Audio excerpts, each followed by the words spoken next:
السلام علیکم ورحمۃ اللہ وبرکاتہ۔ وعلیکم السلام۔ ان الحمد للہ نحمده ونستعینه ونستغفره ونعوذ باللہ من شرور انفسنا ومن سیئات اعمالنا من يهده الله فلا مضل له ومن يضلل فلا هادي له واشهد ان لا اله الا الله وحده لا شريك له واشهد ان محمدا عبده ورسوله صلی اللہ علیہ وعلى آلہ واصحابہ وازواجہ وذریاتہ وبارک وسلم۔ یا ایہا الذین آمنوا اتقوا اللہ حق تقاتہ ولا تموتن الا وانتم مسلمون۔ یا ایہا الناس اتقوا ربکم الذی خلقکم من نفس واحدہ وخلق منها زوجها وبث منهما رجالا كثيرا ونساء واتقوا الله الذي تساءلون به والأرحام إن الله كان عليكم رقيبا۔ يا أيها الذين آمنوا اتقوا الله وقولوا قولا سديدا يصلح لكم أعمالكم ويغفر لكم ذنوبكم ومن يطع الله ورسوله فقد فاز فوزا عظيما، أما بعد فإن أصدق الحديث كتاب الله وأحسن الهدي هدي محمد صلى الله عليه وسلم وشر الأمور محدثاتها وكل محدثة بدعة وكل بدعة ضلالة وكل ضلالة في النار۔ أعوذ بالله من الشيطان الرجيم، بسم الله الرحمن الرحيم۔ يا أيها النبي إنا أرسلناك شاهدا ومبشرا ونذيرا وداعيا إلى الله بإذنه وسراجا منيرا۔ وعن أبي هريرة رضي الله تعالى عنه قال قال رسول الله صلى الله عليه وسلم مثلي ومثل الأنبياء من قبلي كمثل رجل بنى بنيانا فأحسنه وأجمله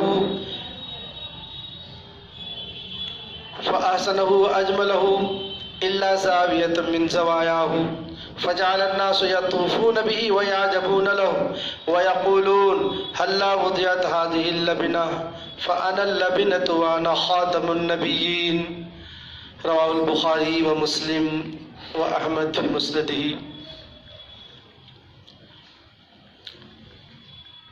محترم حضرات، ربیع الاول کا مہینہ ہے، عربی حساب سے یہ تیسرا مہینہ۔ اللہ تبارک و تعالیٰ کی طرف سے یہ جو 12 مہینے ہیں، ان مہینوں میں سے بعض ایسے مہینے ہیں کہ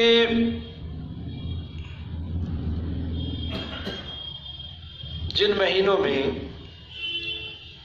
لوگوں نے کچھ ایسے کام ایجاد کیے کہ جن کو وہ دین سمجھ کر کر رہے ہیں، حالانکہ وہ بدعت ہے اور اس کا ثبوت کتاب و سنت سے کچھ نہیں۔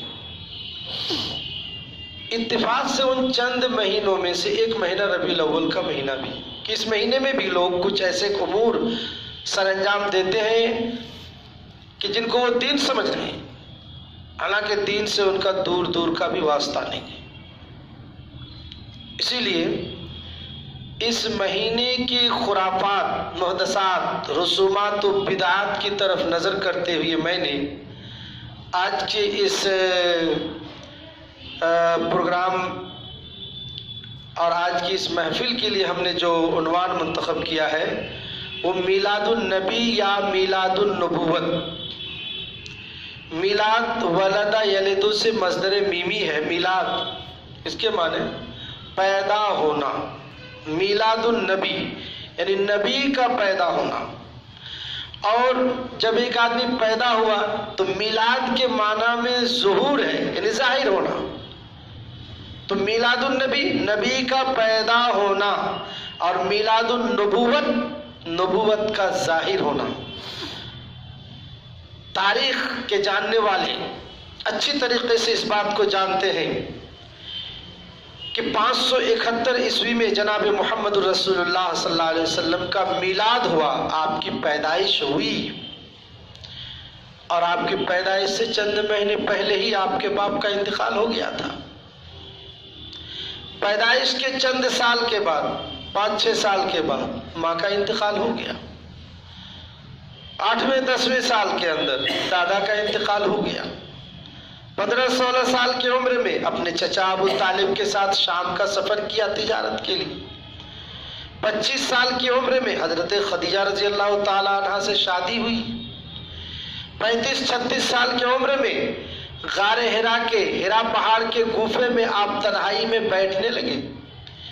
40 سال 1 دن جب آپ کی عمر ہوئی تو اللہ تبارک و تعالیٰ کی طرف سے آپ کو نبوت و رسالت سے سرفراز کیا گیا اور آپ پر قرآن مقدس کا نزول شروع ہوا. چنانچہ حضرت جبریل علیہ الصلاۃ والتسلیم سب سے پہلی آیت جو آپ پر لے کر آئے اور آپ کے پاس جو لے کر آئے، اقرأ بسم ربک الذی خلق، اقرأ بسم ربک الذی خلق، خلق الانسان من علق. یہ چند آیتیں تھیں.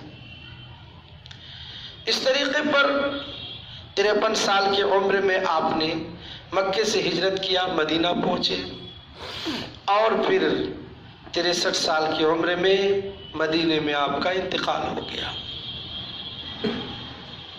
جہاں تک نبی کا تعلق ہے، یہ نبی ہم اور آپ جیسے بشر تھے. اور جہاں تک نبوت کا تعلق ہے تو یہ نبوت ایک ایسا عہدہ اور ایک ایسی اتھارٹی ہے جو اللہ تبارک و تعالی بذات خود کسی انسان کو عطا کرتا ہے. آج دنیا میں ہم جتنے عہدے دیکھ رہے ہیں، ان عہدوں کے لیے یا تو تعلیم اور ایجوکیشن کی ضرورت ہے اور یا پھر لوگوں کے ووٹ کی ضرورت ہے. ووٹ دیے تو ایم ایل اے بن گئے، ایم پی بن گئے، پردھان منتری بن گئے، مکھیہ منتری بن گئے، راجیپال بن گئے، صدر جمہوریہ بن گئے اور پردھان بن گئے، نہ جانے کیا کیا بنتے ہیں ووٹ کے ذریعے سے. اور کچھ ایجوکیشن اور پڑھائی ہے کہ ان پڑھائی کو پڑھنے کے بعد وہ ڈگریاں، وہ اتھارٹی اور وہ عہدے حاصل ہوتے ہیں، وہ ذمہ داریاں. آپ ڈاکٹر بن گئے، آپ وکیل بن گئے، آپ مولانا بن گئے، قاضی بن گئے، آپ مفتی بن گئے. تو یہ سب پڑھائیاں ہیں، پڑھ کر آدمی حاصل کرتا ہے. لیکن نبوت و رسالت ایک ایسا عہدہ ہے جو اللہ تبارک و تعالی خاص طور سے کسی کو عطا کرتا ہے. اللہ تبارک و تعالی کسی کو نبوت و رسالت عطا کرے، دنیا کا کوئی فرد بھی اس کو نہ مانے تو اللہ سب کو ہلاک کرے گا، اس کی نبوت و رسالت کو باقی رکھے گا. تو نبوت و رسالت یہ اللہ تبارک و تعالیٰ کا عطا کردہ عہدہ ہے، اللہ تبارک و تعالیٰ کا عطا کردہ ذمہ داری ہے. اور نبوت و رسالت جس شخص کو دیا جاتا ہے وہ نبی کہلاتا ہے، وہ رسول کہلاتا ہے. نبی اور رسول ہم ہی جیسے افراد ہوتے ہیں. چنانچہ قرآن مقدس میں اللہ تبارک و تعالیٰ نے جناب محمد رسول اللہ صلی اللہ تعالیٰ علیہ وسلم کو حکم دیا کہ آپ لوگوں جیسا ایک بشر ہیں، اس کا اعلان کر دیجیے. اس لیے کہ کچھ لوگ کفار و مشرکین، مجوسی، یہودی اور نصرانیوں میں سے کچھ لوگوں کا اس طرح کا عقیدہ تھا کہ جو نبی اور رسول ہوتے ہیں وہ بازاروں میں نہیں گھومتے، وہ کھانا پینا نہیں کرتے، وہ تنہائی میں بیٹھے رہتے ہیں، وہ دنیا سے بیزار ہوتے ہیں اور ان کا مرتبہ کچھ الگ ہوتا ہے اور ان کے پاس خدائی طاقت ہوتی ہے. ان ساری چیزوں کی تردید کے لیے اللہ تبارک و تعالیٰ نے جناب محمد رسول اللہ صلی اللہ علیہ وسلم سے فرمایا، قل انما انا بشر مثلکم، میں تمہیں جیسا ایک بشر ہوں. جب نبی کی بات کریں گے تو نبی ہم ہی جیسا ایک بشر ہے، اور جب نبوت کی بات کریں گے تو یہ اللہ تبارک و تعالیٰ کی طرف سے ایک بہت زبردست اتھارٹی ہے. چنانچہ نبی ایک تمہید ہے، ہماری زندگی کی تمہید ہے نبی، اور نبوت ہماری زندگی کا مقصد ہے. نبی ایک مقدمہ ہے جنہیں آگے چل کر نبوت ملے گی، جو اصل مقصود ہے. نبی کا تعلق ذات سے ہے اور نبوت کا تعلق نبی کے ارشاد اور نبی کی بات سے. نبی جب نبی بولے تو یہ ابتدائی محبت ہے، جب نبوت کی بات آئے گی یہ انتہائی محبت ہے. لوگوں نے بڑی چالاکی سے نام رکھا ہے میلاد النبی، میلاد النبوت نہیں کہتے، اس لیے کہ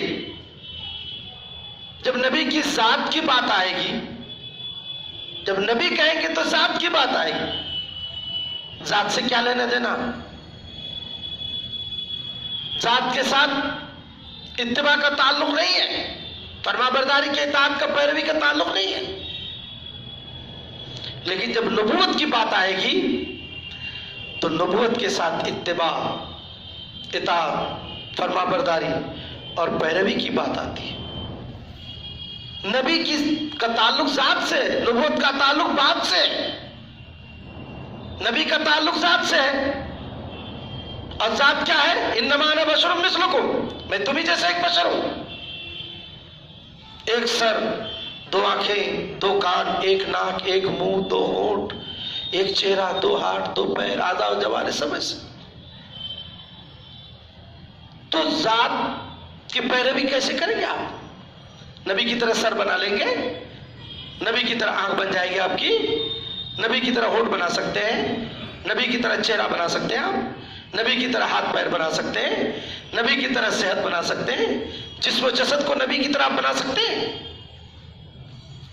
اس لیے نبی کی ذات کی اتباع کی بات نہیں کہی گئی، نبی کی بات کی اتباع کی بات۔ چنانچہ اطیع اللہ، اللہ کا کہنا مانو، اطیع الرسول، رسول کا کہنا مانو۔ اطاعت کے معنی کہنا ماننا، اتباع پیچھے پیچھے چلو، نبی کے پیچھے پیچھے چلو، اتباع کرو، نبی کا کہنا مانو۔ نبی کے ذات کے ساتھ کوئی چھیڑخانی نہیں، نبی کی ذات کے ساتھ کوئی چھیڑخانی نہیں کی گئی قرآن و حدیث میں۔ نبوت کی بات کہی گئی۔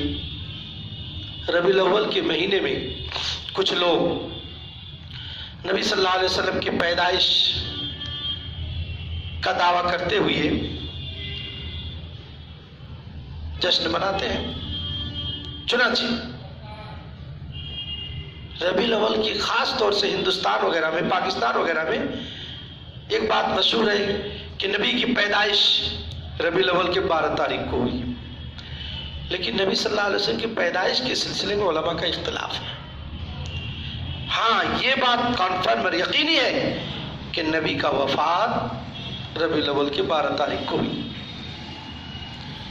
کہیں ایسا تو نہیں کہ نانا کی وفات پر جشن منایا جائے اور نواسے کی وفات پر نواخوانی کیا جائے؟ کہیں ایسا تو نہیں ہو رہا ہے؟ دین کے نام پر، ملت کے نام پر، مذہب کے نام پر کہیں ہم سے ایسی غلطی تو نہیں ہو رہی ہے کہ نبی کی وفات پر ہم جشن منائیں اور نواسے کی وفات پر نواخوانی کریں جیسے کہ آج دنیا والے کرتے ہیں؟ ربیع الاول کے مہینے میں نبی کی پیدائش کو لے کر نبی کا تذکرہ، نبی کا تذکرہ، نبی کی نبوت کا تذکرہ نہیں۔ نبی ایسے تھے، نبی ایسے تھے، نبی ایسے تھے، اور نبی صلی اللہ علیہ وسلم کی محبت کا دم بھرتے ہیں۔ لیکن جب ہم کتاب و سنت پر نظر دوڑاتے ہیں تو ہمیں پتہ چلتا ہے کہ میلاد النبی کی بات کتاب و سنت میں کہیں نہیں کی جاتی ہے۔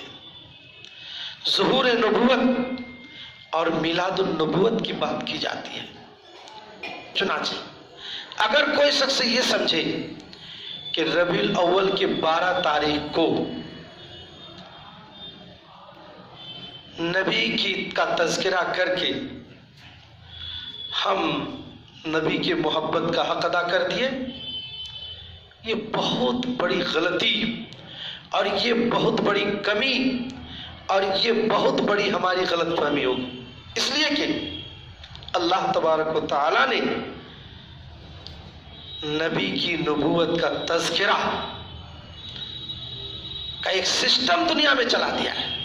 چنانچہ ہم ہر سال، ہر مہینہ، ہر ہفتہ، ہر دن صبح و شام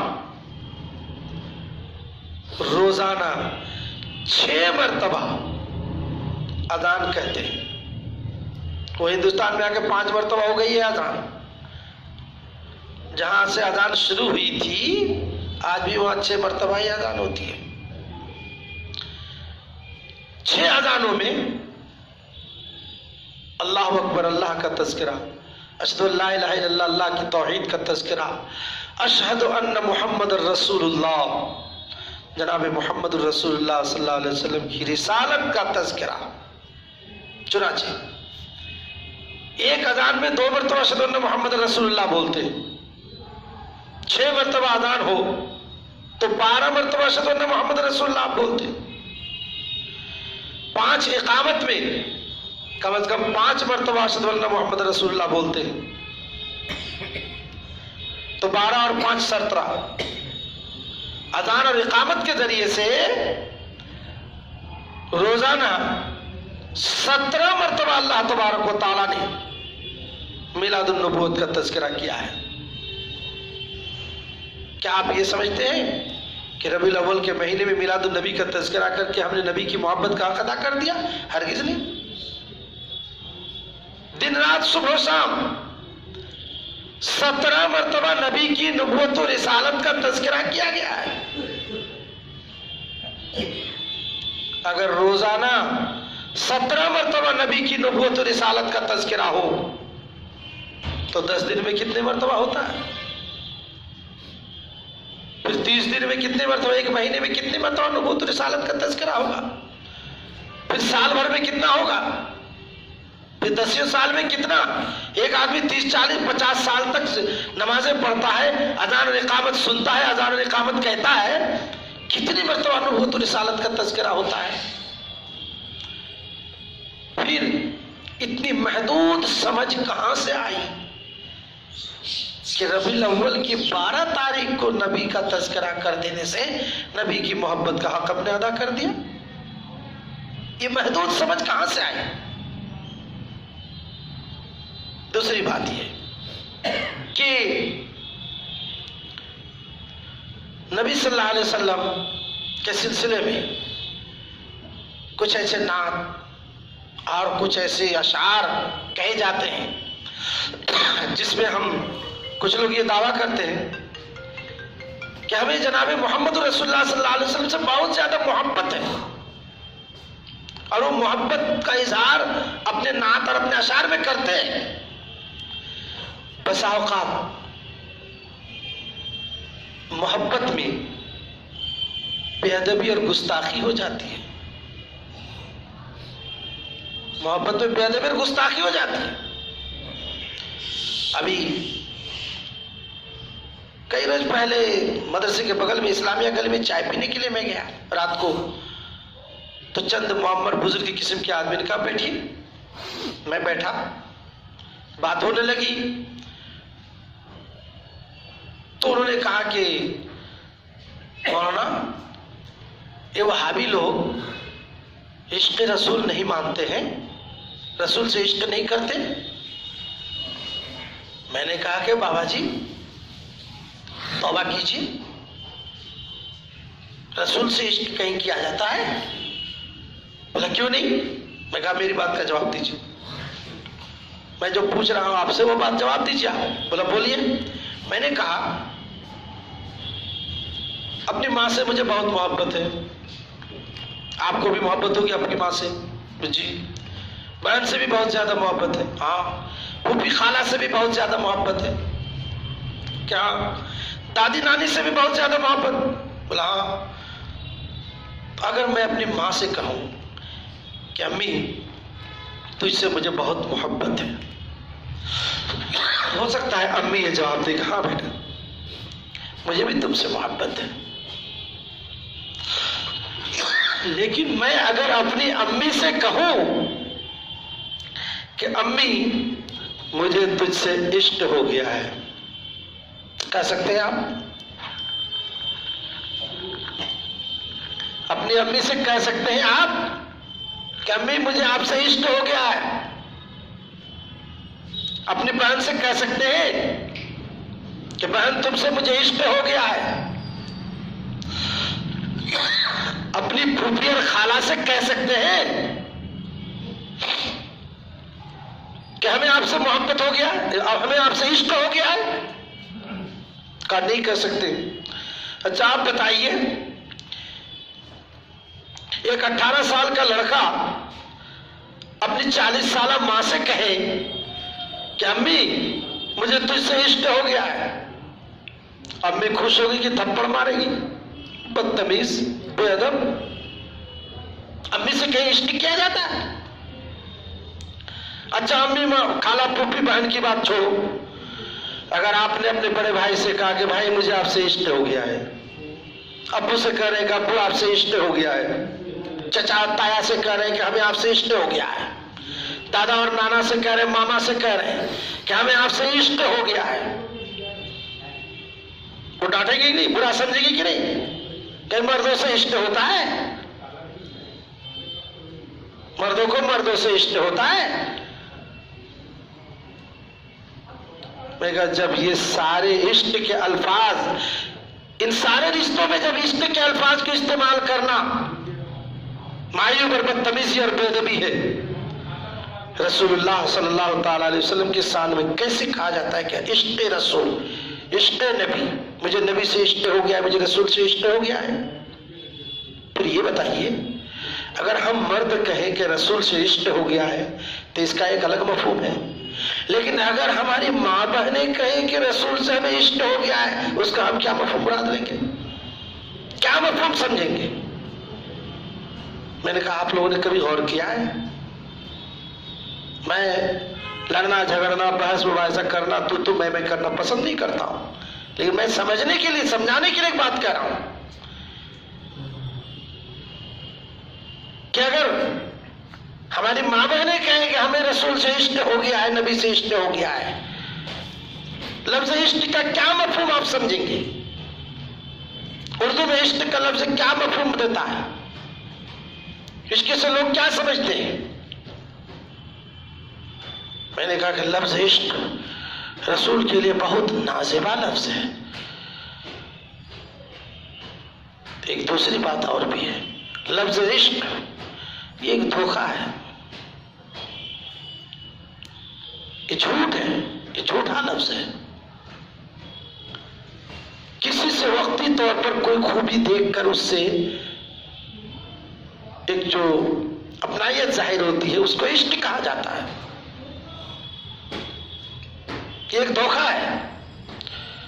ایک 17-18 سال کی لڑکی سے ایک آدمی کو، ایک نوجوان 25 سال کے نوجوان کو عشق ہوتا ہے، ایک 18-20 سال کی لڑکی کو 25-30 سال کے نوجوان سے عشق ہوتا ہے۔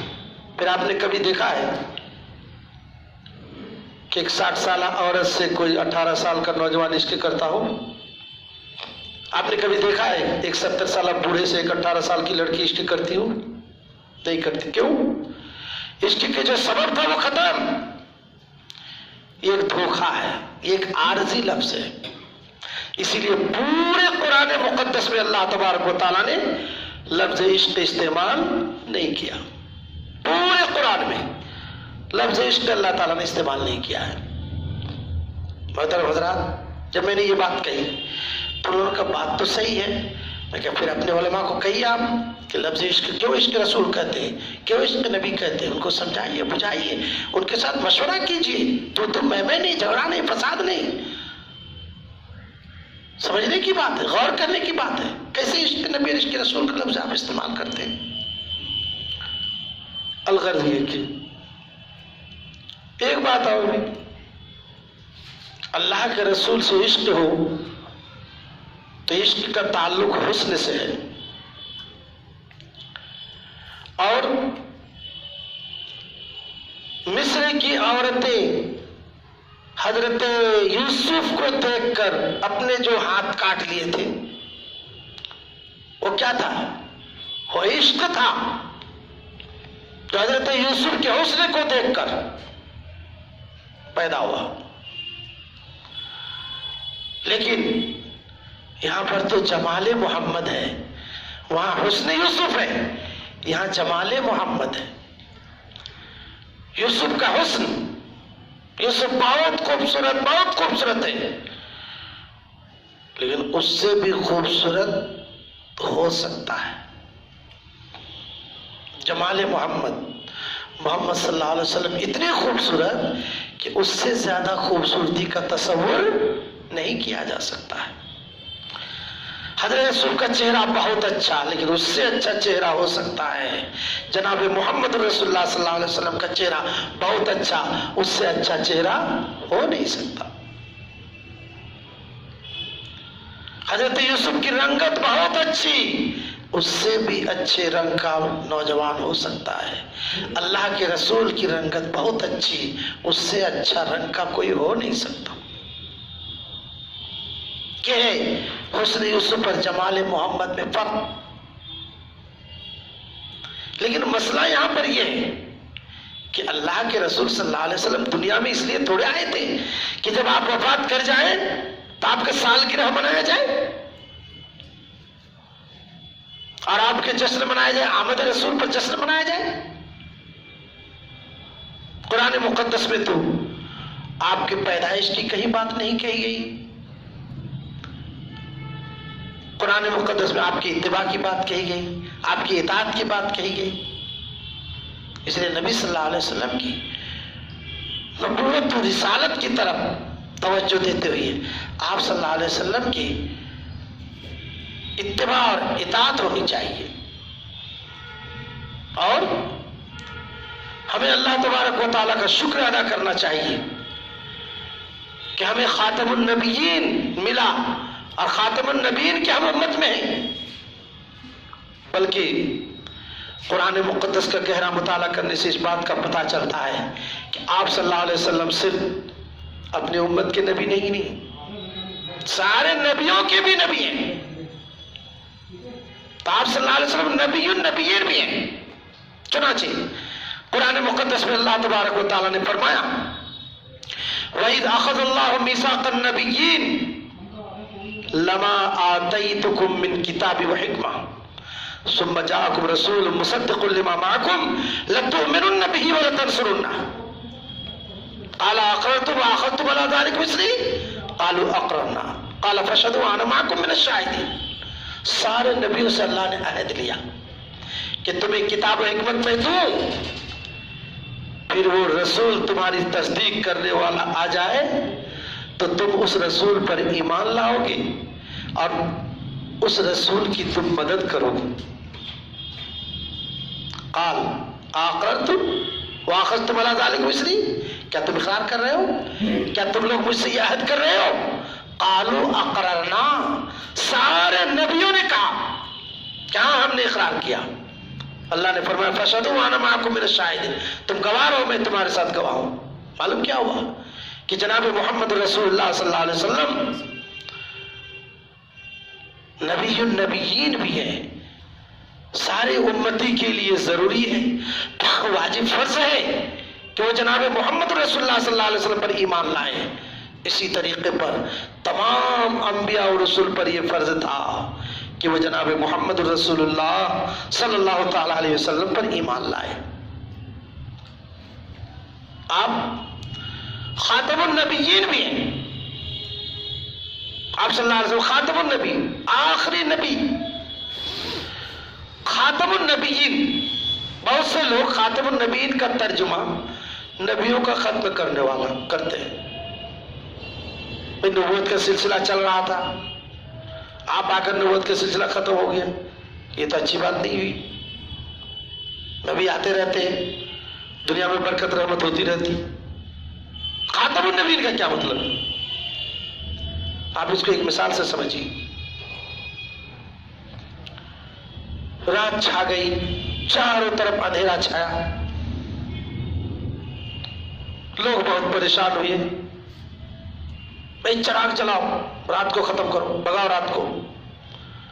سینکڑوں ہزاروں لاکھوں کروڑوں چراغ چلے، لیکن چراغوں کی روشنی میں اتنا درجہ اور اتنی طاقت ہے ہی نہیں کہ رات بھاگے۔ بھائی چراغوں سے تو رات بھاگی نہیں۔